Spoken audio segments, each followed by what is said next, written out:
আজকে বুবলির প্রথম স্বামীকে নিয়ে আপনাদের আমি একটা ভিডিও দেখাবো। এটা কতটুকু সত্য এবং কতটুকু মিথ্যা সেটা অ্যানালাইজ করার দায়িত্ব আপনাদের, আমার না। দিনে দিনে আমরা যেন মানুষ থেকে অন্য কোনো জাতের প্রাণী হয়ে যাচ্ছি। দর্শক, আমরা একজন মানুষে সবসময় লেগে পড়ে থাকি অন্য একটা মানুষকে কিভাবে ছোট করা যাবে। ঠিক তেমনটাই কিন্তু ঘটেছে বুবলির বেলায়। আজকে দর্শক, এই শাকিব খানকে ঘিরে বুবলি এবং অপু বিশ্বাসকে অনেকেই অনেক ধরনের কটূক্তি করে থাকে, কেউ বা আবার তাদেরকে ঘিরে শাকিব খানকে কটূক্তি করে থাকে। কিন্তু কথা হচ্ছে, বেলা শেষে কিন্তু যারা সোশ্যাল মিডিয়ায় অল টাইম অ্যাক্টিভ থাকে, যারা সোশ্যাল মিডিয়ায় পরিপূর্ণ কাজ দ্বারা অব্যাহত থাকে, এই ধরনের বাজে মন্তব্যগুলো কাজ দ্বারা এক সময় মুছে যায়। দর্শক, বলছিলাম শাকিব খানের কথা। তার কথা কিন্তু বরাবরই ভালো কাজ দ্বারা সমস্ত খারাপ কাজগুলো দিনে দিনে মুছে যায়। কিন্তু বুবলি বা অপু বিশ্বাসের কাজ, তাদের যে বাজে মন্তব্যগুলো সোশ্যাল মিডিয়ায় ঘুরে বেড়াচ্ছে, এই কথাগুলো কি মুছে যায়? একদমই না।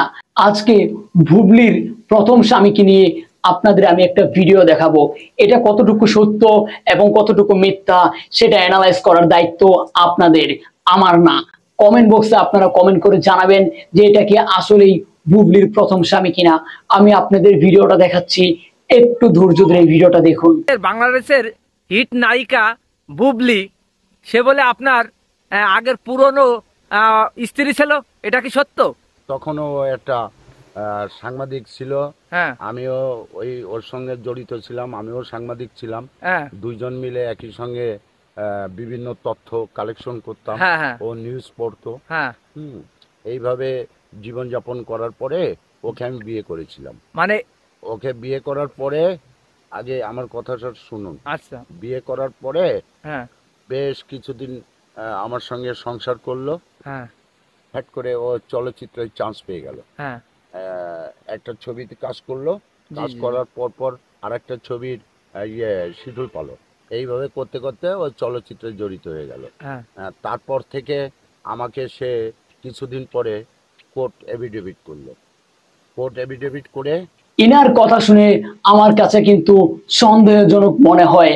আপনারা অবশ্যই আপনাদের মতামত পোষণ করবেন, কিন্তু তার আগে আমার পার্সোনালি একটা মতামত পোষণ করি। কোনো একজন ইউটিউবার এই কথাগুলো কিন্তু রেকর্ড করেছেন এবং সেটা ইউটিউব চ্যানেলে প্রকাশ করেছেন। দর্শক, তাদের কথাগুলো আমি আপনাদের সাথে তুলে ধরেছি। সেই ইউটিউব থেকে ভিডিওটা সরাসরি আমি আপনাদের সামনে প্রেজেন্ট করেছি। এখন কথা হলো, উনি কি সস্তা কিছু ভিউ পাওয়ার জন্য এই কথাগুলো প্রেজেন্ট করেছেন, কিংবা এই লোকটা সত্যি বুবলির প্রথম হাজবেন্ড কিনা, সেটা নিয়েই কিন্তু সোশ্যাল মিডিয়ায় কথা ঘুরপাক করছে। এখন আমার কাছে মনে হচ্ছে একজন জার্নালিস্ট, একজন সাংবাদিক কখনোই এই টাইপের মানুষকে বিয়ে করবে কিনা সেটাই কিন্তু ভাববার বিষয়। এখন উনি যেহেতু দাবি করছেন উনি নিজেও সাংবাদিক ছিলেন, কিন্তু একজন সাংবাদিকের কথাবার্তা কতটা ম্যাচিউর হতে পারে সেটা কিন্তু ওনার কথা শুনলে বোঝা যায়। উনি কি আসলেই কি সাংবাদিক ছিলেন সেটাও কিন্তু প্রশ্নবিদ্ধ। দর্শক, আমার কাছে মনে হচ্ছে এটা সস্তা ভিউর জন্য কোনো একজন ইউটিউবার তাকে বানিয়ে এই ধরনের কথাগুলো প্রেজেন্ট করেছেন সোশ্যাল মিডিয়ায়, শুধুমাত্র কিছু ভিউ কামিয়ে নেওয়ার জন্য।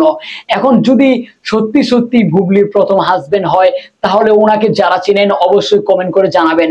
এবং আপনারা সোশ্যাল মিডিয়ায় যারা আমার অডিয়েন্স আছেন, আপনারা কিন্তু আমার থেকেও অনেক বেশি জ্ঞানী মানুষ, কারণ আপনারাই ভিডিও অ্যানালাইজ করেন, আপনারাই কমেন্ট বক্সে কমেন্ট করেন। সুতরাং আপনাদের মন্তব্য কমেন্ট বক্সে কমেন্ট করে জানিয়ে যাবেন। পরবর্তী ভিডিও নিয়ে আসার আগ পর্যন্ত সকলেই ভালো থাকুন, সুস্থ থাকুন, আমার এসকে আপডেট নিউজ চ্যানেলের সঙ্গেই থাকুন। আল্লাহ হাফেজ।